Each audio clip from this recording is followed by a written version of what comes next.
बात करेंगे अभी हम लोग। और कुछ प्रश्न हैं जिसका प्रैक्टिस व्यू के लिए काफ़ी इस्तेमाल किया जा सकता है। कहीं भी चलते फिरते कहीं भी मौका मिले हम लोग वहाँ पे देख सकते हैं, इसको समझ सकते हैं। आइए समय को व्यर्थ न करते हुए प्रश्न के ऊपर आते हैं। मॉडर्न हिस्ट्री की शुरुआत यूरोपियन आगमन से होता है। जैसा कि समझते हैं हम लोग कि पुर्तगालियों के आगमन के साथ साथ ही मॉडर्न हिस्ट्री का स्टार्ट हो जाता है। 1498 का उस समय था। आइए प्रश्न को लेते हैं और वहीं पर डिस्कस करते हैं। भारत में पहला वायसराय कौन था? भारत में पहला पुर्तगाली वायसराय कौन था? तो पुर्तगाली 1498 में आए थे और उसमें आने वाला पहला जो व्यक्ति था जो वायसराय बनता है वो है हमारा अल्मीडा, फ्रांसिस्को डी अल्मीडा इसका पूरा नाम था। दूसरा प्रश्न, निम्नलिखित में से किसने कालीकट में वास्को डी गामा का स्वागत किया था? तो वास्को डी गामा जब कालीकट के बंदरगाह पे आया था तो जमोरिन नाम का जो कालीकट बंदरगाह था, जमोरिन नाम का एक वहाँ का एक राजा था जिसकी उपाधि बेसिकली जमोरिन थी। तो इसका सही उत्तर क्या हो जाएगा? जमोरिन हो जाएगा। नेक्स्ट, वास्को डी गामा किस वर्ष कालीकट पहुंचे हुए थे? तो कालीकट पे एक कप्पक डाबू नाम का बंदरगाह था, वहाँ पे ये 1498 ईस्वी को पहुंचे हुए थे। ठीक है, नेक्स्ट क्वेश्चन की तरफ चलते हैं।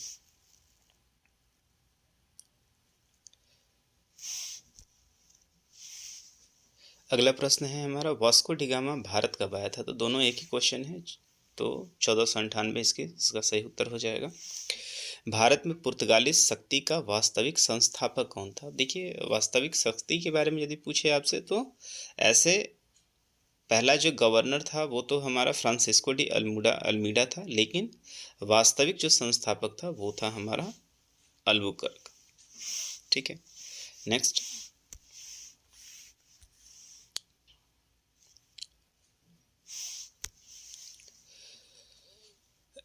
भारत में निम्नलिखित में से किस स्थान पर पुर्तगालियों ने पहला किला बनवाया था?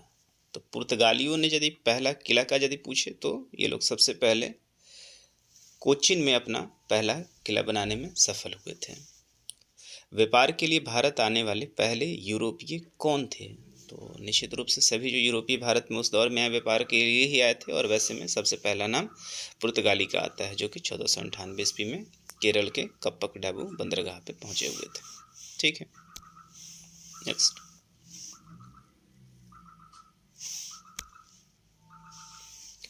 भारत में समुद्री व्यापार केंद्र स्थापित करने वाले पहले यूरोपीय कौन थे? क्वेश्चन फिर से सुनिए, भारत में समुद्री व्यापार केंद्र स्थापित करने वाले पहले यूरोपीय कौन थे?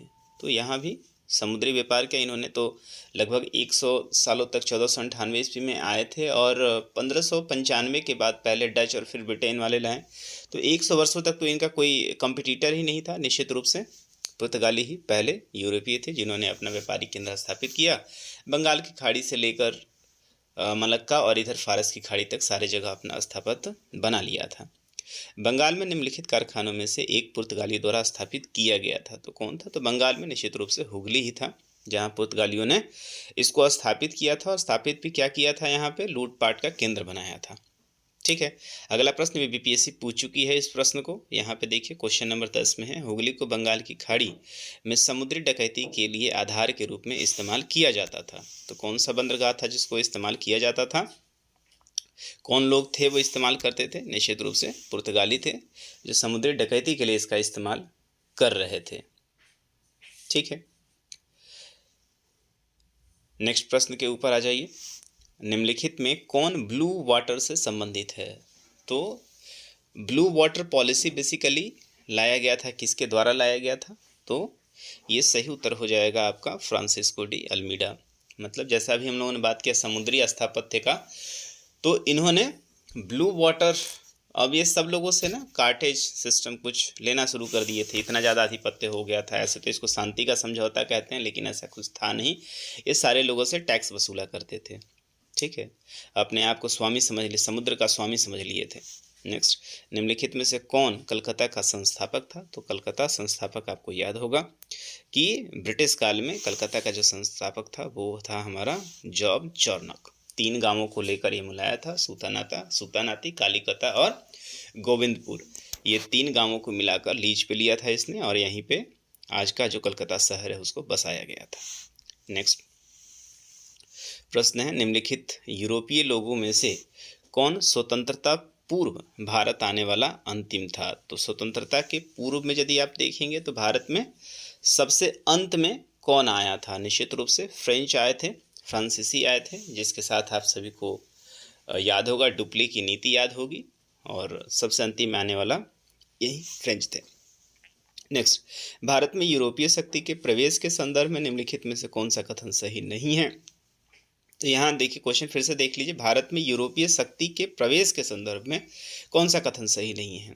पहला है, पुर्तगालियों ने 1499 ईस्वी पर गोवा पर कब्जा कर लिया था। ठीक है, तो 1499 ईस्वी में गोवा पे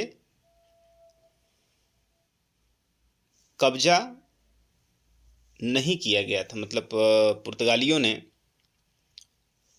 ये कथन आपका सही नहीं है, क्योंकि वो समय कौन था? आदिल शाह से 1510 ईस्वी में कब्जा किया गया था। ठीक है, तो यही आपका सबसे पहला उत्तर सही हो जाएगा। ये कथन सही नहीं है, क्योंकि 1510 ईस्वी में आदिल शाह से इसको लिया था उन्होंने।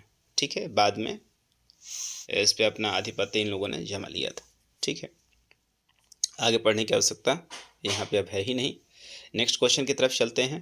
भारत के साथ व्यापार करने के लिए एक संयुक्त स्टॉक कंपनी शुरू करने वाले पहले व्यक्ति कौन थे? तो इसका स्टॉक पूंजी के रूप में, मतलब ये सरकारी कंपनी के रूप में लोग आए थे। तो ये लोग कौन था? डच थे।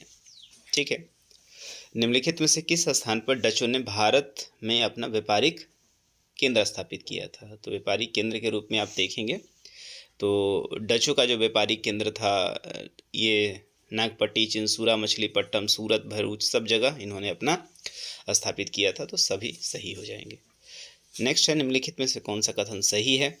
तो क्वेश्चन को ध्यान से पढ़ेंगे, क्योंकि इस तरह के प्रश्नों का ट्रेंड अब ज़्यादा बढ़ जाएगा, जिस तरह से अभी बीपीएससी चेंजेस कर रही है। ठीक है, प्रश्नों को देखिए। आधुनिक कोच्चि भारत की आज़ादी तक एक डच उपनिवेश था। तो आज़ादी तक एक डच निवेश तो ये था ही नहीं, है ना। आज़ादी तक एक डच उपनिवेश नहीं था ये। डचों ने पुर्तगालियों को हराया और आधुनिक कोच्चि में फोर्ट विलियम का निर्माण किया। हाँ, डचों ने पुर्तगाली को, जब डच आए थे तो पहले इन्होंने पुर्तगाली को ही हराया और फिर वहाँ पे कोच्चि में ही अपना स्थापित। तो ये प्रश्न जो है यहाँ पे, ये कथन यहाँ पे सही दिख रहा है। पुर्तगालियों के कब्जे से पहले आधुनिक कोच्चि पहले एक डच कॉलोनी थी, गलत है। आधुनिक कोच्चि कभी भी ब्रिटिश उपनिवेश का हिस्सा नहीं था, ये चीज़ भी गलत है यहाँ पे। तो सही उत्तर हमारा यहाँ पे क्या हो जाएगा? वो है डचों ने पुर्तगालियों को हराया और आधुनिक कोच्चि में फोर्ट विलियम का निर्माण किया। आइए अगले प्रश्न के ऊपर चलते हैं। क्वेश्चन नंबर 18 है हमारा ये। ये सारे के सारे प्रश्न विशेषतः घटना चक्र के प्रश्न हैं, तो आप यदि बना लिए होंगे तो रिवीजन के रूप में इस्तेमाल कर सकते हैं। भारत में ईस्ट इंडिया कंपनी की सफलता का रहस्य क्या था? तो ईस्ट इंडिया कंपनी का जो रहस्य देखिए यहाँ पे क्या क्या हो सकता है। भारत में ईस्ट इंडिया कंपनी की सफलता का रहस्य, तो भारत में राष्ट्रवाद की अनुपस्थिति, निश्चित रूप से राष्ट्रवाद की अनुपस्थिति थी, कोई भी अपने लिए नहीं लड़ रहा था। कंपनी की सेना ने पश्चिमी प्रशिक्षण प्राप्त किया और उनके पास आधुनिक हथियार थे, बिल्कुल ही ये पूरी तरह से सुसज्जित थे।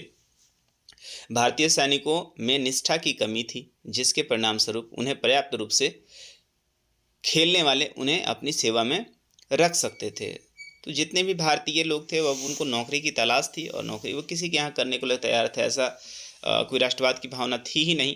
तो यहाँ पे जो रहस्य था, क्वेश्चन नंबर यहाँ पे आप देखें तो ऑप्शन नंबर डी यहाँ पे तीनों से ऊपर ये सही हो जाएगा। ठीक है, हालांकि अजीब टाइप का ऑप्शन है, समझने में थोड़ा समय लगेगा।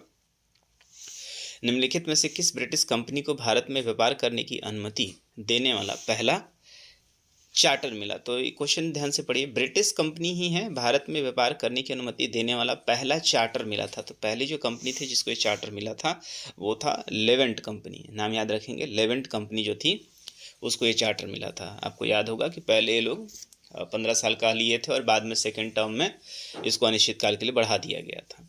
नेक्स्ट है, लंदन में ब्रिटिश ईस्ट इंडिया कंपनी के गठन के समय निम्नलिखित में से कौन भारत का सम्राट था? अब देखिए क्वेश्चन यहाँ पे अलग हो जाएगा। क्वेश्चन क्या है कि ईस्ट इंडिया कंपनी के गठन के समय निम्नलिखित में कौन भारत का सम्राट था? गठन की बात हो रही, तो हमें याद है कि गठन तो भाई 1599 के आसपास में हुआ था और उस समय किसका शासनकाल चल रहा था? तो उस समय अकबर का शासनकाल चल रहा था। चूंकि आपको याद है अकबर का शासनकाल कब तक रहा है? 1605 तक रहा है।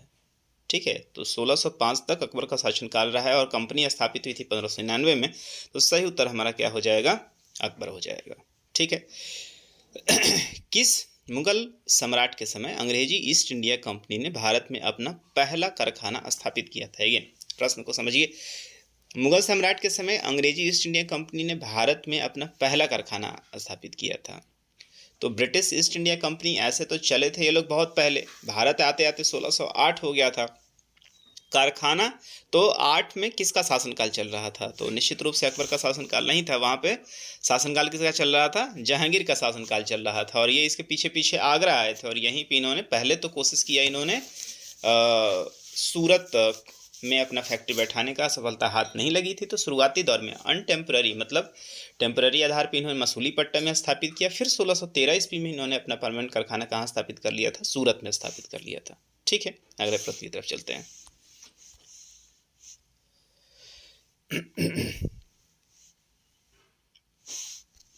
क्वेश्चन नंबर 22 है, 1612 में अंग्रेजों ने भारत में अपना पहला कारखाना कहाँ स्थापित किया था? अब इस प्रश्न को ध्यान से देखिए थोड़ा। 1612 में अंग्रेजों ने भारत में अपना पहला कारखाना कहाँ स्थापित किया था? ये थोड़ा सा अलग क्वेश्चन बन जा रहा है और इसका कहीं जिक्र आपको देखने को नहीं मिलता है। ठीक है, ऑप्शन में गोवा है, बंगाल में हुगली है, अमरकोट है और सूरत है। तो ऐसे यहाँ पे ऑप्शन वाइज देखेंगे तब तो यहाँ पे क्वेश्चन के उत्तर में भी सूरत दिया हुआ है, लेकिन सूरत का जो टाइम आता है वो 1613 ईस्वी में आता है। 1611 ईस्वी में अंग्रेजों ने प्रयास किया था कि हाँ हम लोग को खोलना चाहिए, लेकिन पुर्तगालियों के षड्यंत्र के कारण ये लोग मसूलीपट्टनम में टेम्पररी बनाने को मजबूर होते हैं और जो सूरत में इन्होंने नींव डाली थी उसको नहीं बना पाते हैं। ठीक है, अंततः ये लोग 1613 में बनाते हैं। तो सही उत्तर यहाँ पे जो आयोग ने दिया है वो सूरत दिया है, लेकिन कहानी इसके पीछे क्या है ये मैंने बता दिया आपको। नेक्स्ट, ब्रिटिश शासन के दौरान भारत का कौन सा क्षेत्र अफीम के उत्पादन के लिए प्रसिद्ध था? तो उस समय आपको याद होगा कि ब्रिटिश शासन के समय बिहार जो है वो अफीम के लिए और सोरा के लिए, दो ऐसी चीज, सोरा का मतलब होता है बारूद, तो अफीम और सोरा के लिए बिहार काफी ज्यादा पॉपुलर था उसमें। अगले प्रश्न में ले, सौबले में किस ब्रिटिश अधिकारी ने पुर्तगालियों को हराया? तो ये स्वालल्ली का बेसिकली युद्ध है। ये थोड़ा सा प्रोनाउंसिएशन यहाँ पे अलग सा लग रहा है। तो स्वालल्ली का बेसिकली युद्ध होता है जहाँ पे एक कंबाइंड सेना को किसने हरा दिया था? तो इसने हराया था आपको थॉमस बेस्ट ने हराया था। ठीक है, ये वही है थॉमस बेस्ट का, बाद में इसमें इसका लड़का भी मारा गया था इसमें। अगले प्रश्न की तरफ चलते हैं। निम्नलिखित में से कौन सा यूरोपीय व्यापारी कंपनी सूरत में अपना कारखाना स्थापित करने वाली पहली कंपनी बनी थी? अभी हमने जिक्र किया था कि सूरत में स्थापित करने वाली पहली कंपनी जो है वो ऐसे ब्रिटिश हो जाएगी निश्चित रूप से। कब का ये बात है? तो 1613, कहीं कहीं ये 1612 भी आपको मिल सकता है। ठीक है, लेकिन यदि आपसे पूछ ले कि अस्थायी तौर पे कहाँ हुआ था, तो मसूलीपट्टनम में हुआ था वो। ठीक है, नेक्स्ट प्रश्न है, वर्ष 1613 में अंग्रेजी ईस्ट इंडिया कंपनी को एक कारखाना स्थापित करने की अनुमति कहाँ दी गई थी? देखिए यही प्रश्न, अब देखिए कितनी बार आप 2-3 बार डिफरेंसेज आप देख चुके हैं पूछने के तरीके में। सही उत्तर सूरत हो जाएगा। नेक्स्ट है, बम्बई पर अंग्रेजी ईस्ट इंडिया कंपनी ने कब्जा कर लिया था। ठीक है, तो बम्बई पे ईस्ट इंडिया कंपनी ने कब्जा किया था, किससे किया था? ठीक है, तो बम्बई के लेकर तो आपको याद होगा कि ये बम्बई ही है जिसको दहेज के रूप में दे दिया गया था। ठीक है, तो ये कब्जा नहीं किया था। क्वेश्चन थोड़ा सा पूछने का यहाँ पे गलत है। ये दहेज में पुर्तगाली की जो रानी थी कैथरीन, उसके साथ जो शादी हुआ था उसके रूप में, दहेज के रूप में पुर्तगालियों ने अंग्रेज को ये बम्बई दे दिया था। ठीक है, शादी कहाँ पे हुई थी? शादी पुर्तगाल और ब्रिटेन के राजकुमार के बीच में हुई, दहेज भारत का बम्बई दे दिया गया। देखिए आगे, भारत में ईस्ट इंडिया कंपनी को किस अंग्रेज गवर्नर को औरंगजेब ने निष्कासित कर दिया था? तो औरंगजेब ने शुरुआती दौर जो लोग लूटपाट किया करते थे, तो औरंगजेब ने इसको निष्कासित कर दिया था। वो कौन था? तो सर जॉन चाइल्ड था, इसको इन्होंने भगा दिया था। ठीक है, नेक्स्ट क्वेश्चन लेते हैं। निम्नलिखित में से कौन प्रथम कर्नाटक युद्ध का तात्कालिक कारण था? तो आपको याद होगा तात्कालिक कारण 46 से 48, 49 से 54 और 55 से। तो ये कर्नाटक के 3 युद्ध हुए थे। पहला युद्ध जो हुआ था वो उसका विशेषता तार कहाँ जुड़ा हुआ था, ब्रिटेन में जो सप्तवर्षीय युद्ध चल रहा था वहां से था। उसका सबसे प्रमुख कारण जो था अंग्रेजों द्वारा फ्रांसीसी जहाजों का कब्जा कर लेना। दोनों के बीच में शत्रुता चल रही थी। कर्नाटक युद्ध के बीच लड़ा गया था। कर्नाटक युद्ध डैश के बीच में लड़ा गया था, थोड़ा सा इसको सुधार कीजिएगा। तो कर्नाटक युद्ध जो है वो 3 युद्ध हुए थे और बेसिकली जो मध्यस्थता इसमें कर रहे थे, ऐसे युद्ध तो कर्नाटक और महाराष्ट्र के बीच में था, हैदराबाद के बीच में, ठीक है। लेकिन ये बीच में नवाबों के बीच की लड़ाई थी, जिसका फायदा डुप्ले ने इस चीज को शुरू किया था। फूट डालो राज करो की नीति, राजनीतिक हस्तक्षेप पहली बार इसने शुरू किया और इसी को देख के अंग्रेजों ने भी शुरू किया, ठीक है। तो कर्नाटक जो है वो किसके बीच में, अंग्रेज और फ्रेंच के बीच में वस्तुतः लड़ा गया था, जिसमें बलि का बकरा कौन बने थे, नवाब बने हुए थे कर्नाटक और हैदराबाद के, ठीक है। नेक्स्ट प्रश्न, निम्नलिखित में से पहला यूरोपीय कौन था जिसने भारतीय राजकुमारी के झगड़े में भाग लेने की नीति शुरू करने के लिए प्रदेशों का अधिग्रहण किया था। देखिए वही क्वेश्चन है। तो ये क्या था, डुप्ले था। यहाँ पे थोड़ा सा प्रोनाउंसिएशन सही जो लिखा हुआ सही नहीं है, वो डुप्ले था जो कि फ्रांसीसी गवर्नर था उस समय, ठीक है। पहला यूरोपीय यही था और भारतीय राजकुमार कुमारी नहीं है, कुमार के झगड़ों में इसने हस्तक्षेप किया था। भारत में निम्नलिखित स्थानों में से फ्रांसीसियों ने अपना प्रारंभिक कारखाना कहाँ स्थापित किया। फ्रांसीसियों का है तो फ्रांसीसियों ने प्रारंभिक कारखाना कहाँ स्थापित कर लिया था, तो ये भी आके सूरत में ही बसे हुए थे। सूरत क्यों हो रहा है, क्योंकि आपको पता है कि सूरत का लोकेशन आप देखिएगा तो गल्फ ऑफ खंबत जो है और उसके बीच में जहाँ पे उसके बीच में है, तो काफ़ी बढ़िया लोकेशन पड़ता है, इसलिए सब यहाँ पे। और सूरत आज भी देखिएगा कि काफ़ी ज़्यादा इसी के कारण, व्यापारिक गतिविधि के कारण ही काफ़ी ज़्यादा ये समृद्ध है। फ्रेंच ईस्ट इंडिया कंपनी का गठन किसके शासनकाल में हुआ था, तो लुई 14वें थे जिसके अंतर्गत फ्रेंच ईस्ट इंडिया, और फ्रेंच आपको पता है कि ईस्ट इंडिया कंपनी जो थी वो सरकारी कंपनी थी, ठीक है, इसलिए यह सफल भी हुए थे। निम्नलिखित में से किसे भारत में फ्रेंच कंपनी का संस्थापक माना जाता है, तो फ्रेंच कंपनी जब आई थी यहाँ पे तो वो उस समय थे कोलबर्टो, ठीक है। नेक्स्ट है, बंगाल की निम्नलिखित में से कौन सी फैक्ट्री डचों द्वारा स्थापित की गई थी, तो डच के द्वारा कौन सी स्थापित, जो ऑप्शन दिए गए हैं उसमें चिंसूरा जो है वो डचों के द्वारा स्थापित, बाद में डच आपको याद होगा कि चले गए थे जल्दी ही। नेक्स्ट प्रश्न है हमारे सामने, उस क्षेत्र की पहचान करें जहां से यूरोपीय लोगों को सबसे अच्छा सोरा और अफीम मिला था। तो बिहार के संदर्भ में क्वेश्चन है, बिहार स्पेशल का प्रश्न है ये, तो सही उत्तर हो जाएगा आपका बिहार। निम्नलिखित पर विचार करें, भूमि की प्रकृति और फसलों की गुणवत्ता के आधार पर भू राजस्व का आकलन, ठीक है।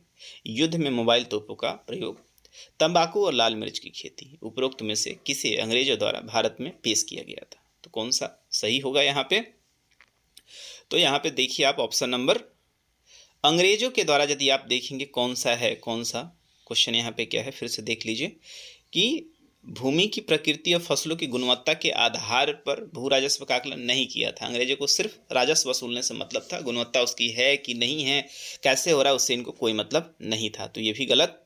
युद्ध में मोबाइल तोप का इस्तेमाल सबसे पहले बाबर के द्वारा इस्तेमाल किया गया था, यहाँ नहीं हुआ था। तंबाकू और लाल मिर्च की खेती इन्होंने नहीं दिया था, ये बेसिकली पुर्तगाली लेकर आए थे हमारे लिए, तो इसमें से सही उत्तर हमारे लिए कौन हो जाएगा, ऑप्शन नंबर डी, इनमें से कोई नहीं, ठीक है। अगले प्रश्न पे आ जाइए, सूची 1 और 2 को सुमेलित कीजिए, और सुमेलित करने में देखिए यहाँ पे क्या है, वास्को डिगामा, वास्को डिगामा कहाँ के थे, पुर्तगाल के थे, तो पुर्तगाल हो जाएगा। क्रिस्टोफर कोलंबस जो है वो कहाँ के थे, तो कोलंबस जो है इन्होंने किसकी खोज की थी, तो आप देख लें, कोलंबस सबसे पहले तो अमेरिका की खोज कर लिए थे, ठीक है। ऐसे ही रहने वाले कहाँ के थे, स्पेन के थे, ठीक है। कप्तान कुक जो थे वो कहाँ के थे, तो वो थे आपके ग्रेट ब्रिटेन के, और तस्मान जो थे वो हॉलैंड के थे, ठीक है। तो ये चारों ऑप्शन से यहाँ पे सही हो जाएगा। ऑप्शन जो यहाँ पे आपका है 39, उसका सही उत्तर हो जाएगा 2, 1, 4, 3, ठीक है। नेक्स्ट, अगला प्रश्न देखिए, पांडिचेरी के संदर्भ में निम्नलिखित कथनों पर विचार कीजिए, ठीक है। अब इसको पुदुचेरी कहा जाता है। तो पांडिचेरी पर कब्जा करने वाली पहली यूरोपीय शक्ति पुर्तगाली थे, ऑप्शन नंबर 1। दूसरा है, पांडिचेरी पर कब्जा करने वाले दूसरे शक्ति फ्रांसीसी थे, और अंग्रेजों ने पांडिचेरी पर कभी कब्जा नहीं किया था। इसमें कौन सा सही है, या सही मतलब एक से ज़्यादा है, सही उत्तर यहाँ पे देख लीजिएगा, तो केवल एक 40 का जो सबसे पहला है केवल एक है, तो पांडिचेरी पर कब्जा करने वाले पहले यूरोपीय शक्ति जो थे वो पुर्तगाली ही थे। ठीक है, आगे बढ़ते हैं। नेक्स्ट है सुमेलित करना है। यहाँ पे पहला, दूसरा और तीसरा कर्नाटक युद्ध से संबंधित है। तो देखिए यहाँ पे क्या करना है। पहला कर्नाटक युद्ध जो शुरू हुआ था, आपको पता है कि पहला कर्नाटक युद्ध जो है वो एला सापेल की संधि से अंत हुआ। अच्छा, 40 से 48 वाला आपको याद होगा, सेंट थोमे का युद्ध याद होगा, है ना, जो फ्रांसीसियों का जहाज पकड़ लिया था इन लोगों ने। ठीक है, तीसरा कर्नाटक युद्ध यहाँ पे आपको 1760 जो है वांडीवास का युद्ध आपको याद होगा, जिसके साथ पेरिस की संधि हुई थी और यहाँ से फ्रांसीसियों की शक्ति समाप्त हो गई थी। दूसरा कर्नाटक युद्ध आपको याद होगा, सी जो ऑप्शन नंबर है यहाँ पे। दूसरा कर्नाटक युद्ध में कुछ ज़्यादा अनिर्णित ही रह गया था ये। ठीक है, सो आप देख लीजिए, फर्स्ट का ए है, सेकंड का 2 है, सी का जो है वो 3 है, अनिर्णित युद्ध समाप्त हो गया था। और पहला जो मैसूर युद्ध हुआ था, उस मैसूर युद्ध में अंग्रेज हार गए थे। किसने हरा दिया था उस समय? तो हैदर अली जो थे उस समय, इन्होंने इनको हराया था। ठीक है, आइए तो नेक्स्ट क्वेश्चन के ऊपर आ जाइए। निम्नलिखित यूरोपीय शक्तियों में किसी न किसी समय भारतीय व्यापार में प्रवेश किया। तो किस किस लोगों ने, अभी सीक्वेंस पूछ रहा है कि भारतीय व्यापार में प्रवेश किस किस ने किया था। तो सही उत्तर हो जाएगा आपका, देखिए फर्स्ट में सबसे पहले पुर्तगाली आए, आने के बाद सबसे पहले उसके बाद कौन आते हैं? डच आए, फिर अंग्रेज आए, फिर फ्रेंच आए। तो पहला जो है वो पुर्तगाली हो जाएंगे, दूसरे पे डच हो जाएंगे, तीसरे पे जो है वो अंग्रेज हो जाएंगे, और फिर तो सही उत्तर हमारा यहाँ पे कौन सा बन जाएगा? सही उत्तर हो जाएगा 4, 2, 1, 3। ठीक है, नेक्स्ट प्रश्न को देख लीजिए। सूची 1 और 2 में सम्मिलित कीजिए और सूचियों के अनुसार दिए गए प्रयोग का सही उत्तर कीजिए। यहाँ पे किसका एरिया दिया हुआ है? तो पांडिचेरी जो है वो किसका एरिया था? तो पांडिचेरी आपको याद होगा कि फ्रांसीसियों का एरिया था। ठीक है, गोवा किसका एरिया था? तो गोवा जो है आपको याद होगा पुर्तगालियों का एरिया था। ट्रेम्बकूर किसका एरिया था? तो वो डेनिस का एरिया था। और सदराशो ये डच का एरिया था। तो सही उत्तर हो जाएगा 2, 3, 4, 1। ठीक है, तो इस तरीके से हम लोगों ने यहाँ पे जो टेस्ट पेपर लिया था उसमें 43 से यहाँ पे उत्तर भी हालांकि दिया हुआ है। और इस तरीके से हम लोग अपने वीडियो को यहीं पे रोकते हैं, बाद में हम आपसे अगले प्रश्न के लिए मिलेंगे। धन्यवाद।